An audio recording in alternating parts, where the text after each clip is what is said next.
This evening, my text is taken from John chapter 5.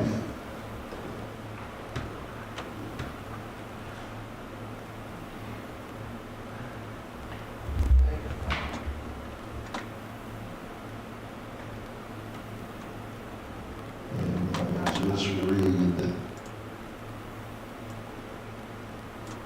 verse 6 and verse 7.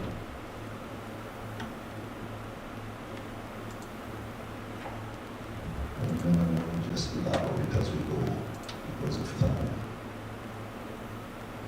When Jesus saw him lie that he had been now a long time in that case, he said unto him, Wilt thou be made whole?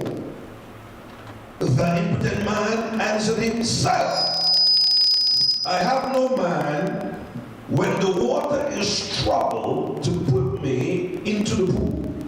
But while I am coming, another steppeth down before me. Verse 8, let me just read verse 8 and verse 9. Jesus said unto him, Rise, take up thy bed and walk. Verse 9. And immediately the man was made whole and took up his bed and walked. And on the same day was the Sabbath. I want to share on a subject for a short while. It is time to be made whole. It is time to be made whole. Come on, look at somebody and tell them that. Say, it is time to be made whole. The word whole is where we get the word shalom. Peace. Nothing broken, nothing missing. So now, I want you to understand that this man was in a situation.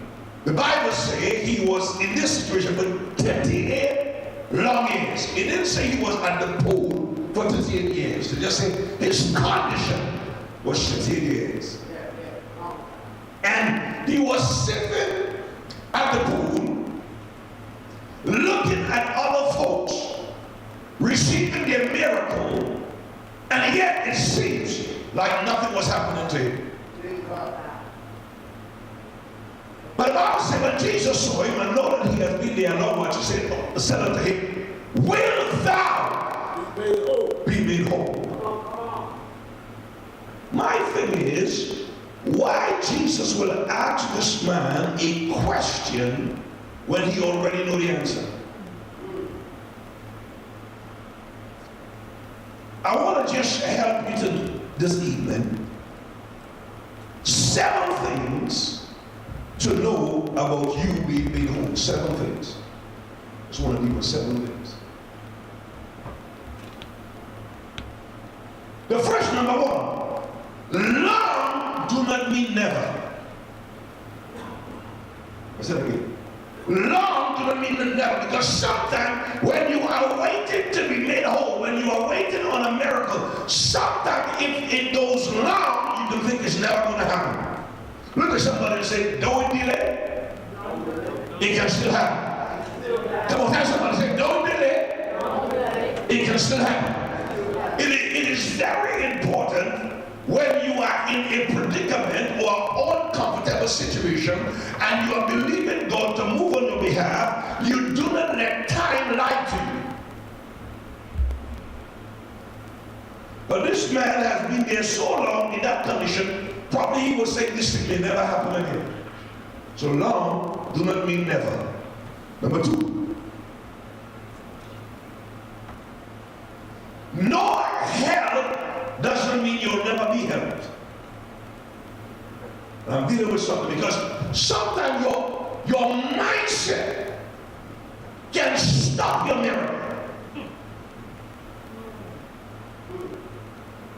But this man, help showed up, and the first thing he gave to Jesus was how much time the water was troubled and he had no one to help him. You can get so stuck in bad experiences that when God ready to help you to make you whole, your response is negative. Number 3. God can do it another way. Come on, look at somebody and say, God can do it another way. God can do it another way. I'm talking about people. No, God can do it another way. Because this man, he was used to the angel coming down and troubling the water. But this time his miracle came with somebody just walking who was not in the water. Look at this one. What when God chooses to make you whole another way? Because you can be so stuck on how God used to move, that when God moves a different way, you miss it.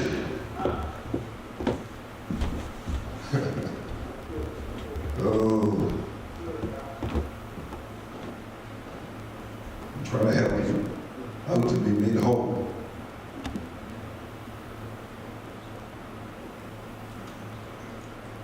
Number 4. Recognize or discern when the answer comes. Recognize and discern when the answer comes. That means you have to be sensitive when God sends your answer, because you can miss God in a moment. In a matter of fact, you can be waiting on something that has already arrived. Recognize when the answer comes. When the answer comes, use your faith and just step into it. Number 5. Act on what you hear and not based on what you experience. Put it on hand. When Jesus told this man, take up your bed and walk, this man could have based all his mind and put fear that I cannot get up from here because my experiences I am crippled. And most of the time we can miss a miracle because why? We go back in the past, go back at all the bad experiences. So when it's time to use your faith, when a prophetic instruction comes, you don't know how to use your faith. You just, I cannot do this. 38 years, you never walked. What it is that you were restrained or refrained or restricted from doing? What were you unable to do that you say, God, tonight, that have to change? Tonight, that have to change. Like sometimes, in my healing and miracle services, I will not even pray for me. I will just take the crutches away, take the cane away, and just tell them to run. Now, if those people will think about it, when I tried walking, I fell.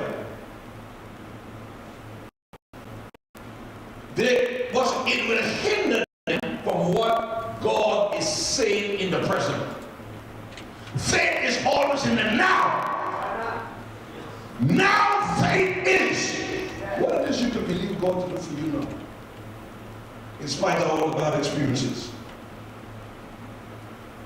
But number 6.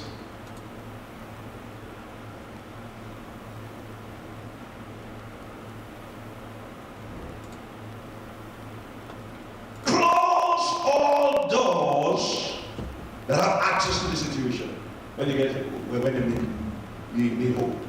Because you can be impossible to get healed or get a hold. God solved the problem for you, and then you open back doors for the enemy to have access again.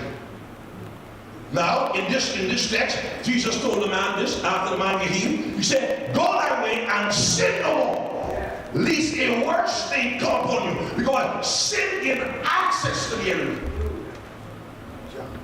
When we talk about sin, we're not limiting it just to moral failure or whatever. It also means unforgiveness, bitterness, resentment, jealousy, whatever the enemy was using to get access to you, you have to shut that down.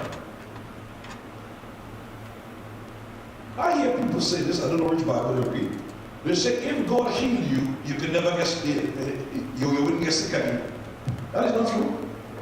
Jesus told this man right here, he said, "Go thy way and sin no more, lest a worse thing come upon you." And based on what Jesus said, I believe this man's sickness was caused by spirits. Why? Because Jesus said when an unclean spirit leaves a person, it goes out and it looks for some to rest, and if it finds them, it comes back to that. He said, "I will return to my house and carry 7 more wicked spirit with him." So based on this statement, man, issue was spiritual. Let me help you again. Here why I'm going to do it again. Something has to be wrong, Pastor Valentino, that people passing this man all his life, and nobody wants to help him.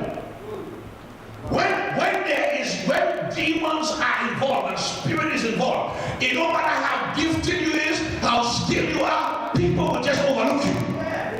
Because if this man was sitting at that pool for so long and see people picking him up, picking up other people, and he's still in that position, something was stronger than the natural problem that he had. This man, people talk about the man like if the man didn't try to be in the pool. This man tried to get into the pool. And because what was going on spiritually, he said, every time I try to get in, another step in front of me. That is another thing, people. I don't care where you live. I don't care what nice house you live in. Demons will find you. There's no part on the earth, nowhere in the earth that don't have demons. And what many people do not understand, and anytime you find people unstable, spiritual involved. That's kind of teacher, because most people feel demons do exist, and they think you could just talk, and you could talk how much you want, and preach how much you want. If spirit is involved in certain people, until you get that mindset, deliver. That person delivered spiritually. Nothing invisible. Amen. You can go to school, get all the exam, pass all the exam, get all your papers, and still cannot get a good job.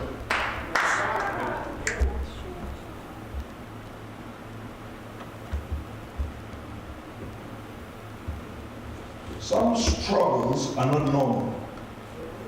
I must say all, but some.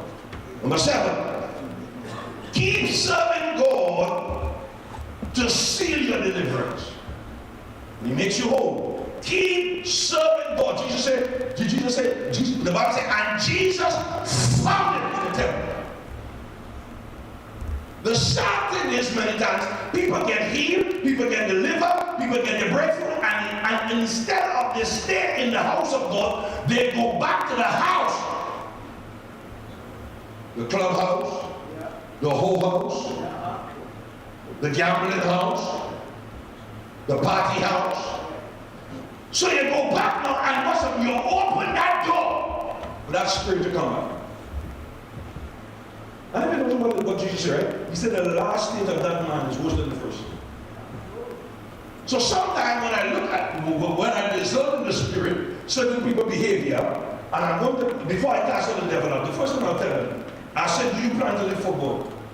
And if I say, all right, stay with the demon. Because it's easier for you to stay with 1 than 7.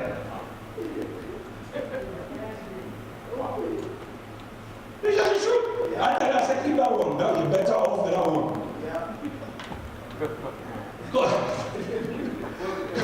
Because you're not just getting 7, the Bible says more wicked spirit.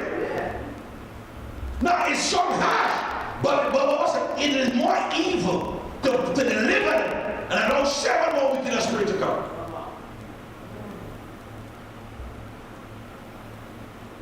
So when I have these services that I do, deliverance, but I have special services to do that, because when you deal with deliverance, it's a different kind of atmosphere you have to set. Especially when you don't want to be all night saying, come on, come on, come on, come on.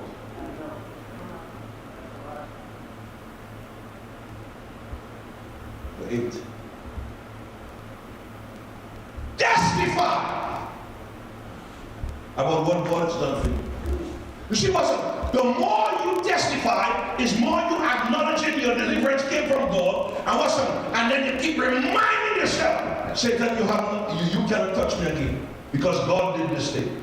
The Bible said he went about the man and shared what God has done for you. When the Lord has done something good for you, don't stay silent. Testify. Somebody say, but Jesus kind of man no say nothing. When no say man couldn't stop, stay silent, he had no smart job. Because something good happens. Most folks who can't keep good news. Not even the lepers that can keep it. The lepers that went in that camp, they said, we can't hide this good news.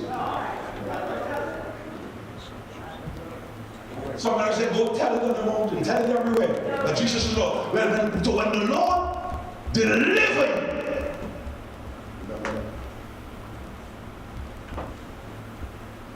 I want to zero in on something. This is where most of us do. You can have so much bad experience that regardless of what preached to you, you have no hope for a better day.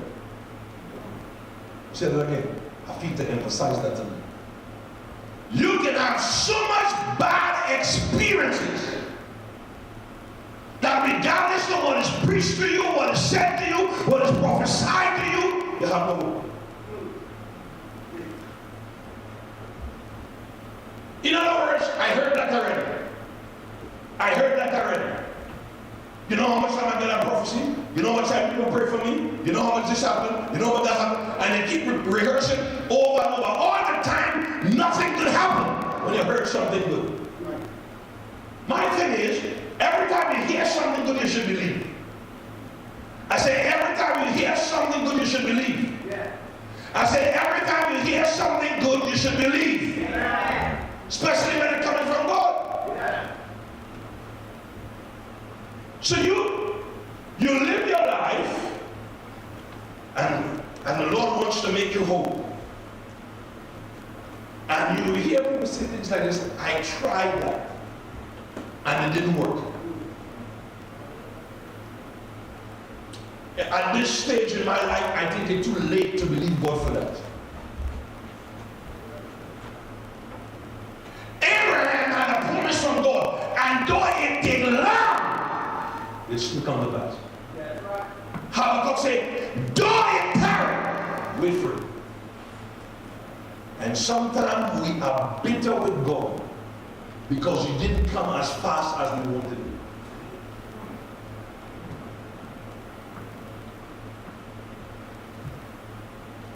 This is what I do personally. If I am believing God for something and it seems like a delay, I pay attention to my walk with God. Because I don't need nothing God had given to me to distract me. And I don't need nothing God had given to me to serve Him. See Job had that understanding. He said, naked I come, naked I go. It's when you're trying to impress people. When you have pride, when your ego problem, you cannot serve God through a season of pain, through a season of disappointment, through a season where it looked like everything dry. But now He's asking tonight, will thou be made whole? Or you will sound like the woman who the prophet went to. When he said, next in this time, you will have a child. She said, man of God, don't lie to me. God, I went so long without a child until my husband is old. Now you're coming to tell me about something that really cannot happen. Who are we talking to tonight? That the Lord is asking, will thou be whole? But you looking at all your history and nothing happened. All your disappointment, all your regrets, all your failures. Just questioning yourself. I don't think this message can help you. I don't think there's hope for you. I might come up just for prayer, but I don't expect much to happen after the prayer. I expect to experience the same thing. I expect the same thing to occur. Sometimes we get so numb to spiritual things, we just go through the routine. But our expectation is not. David said, I would have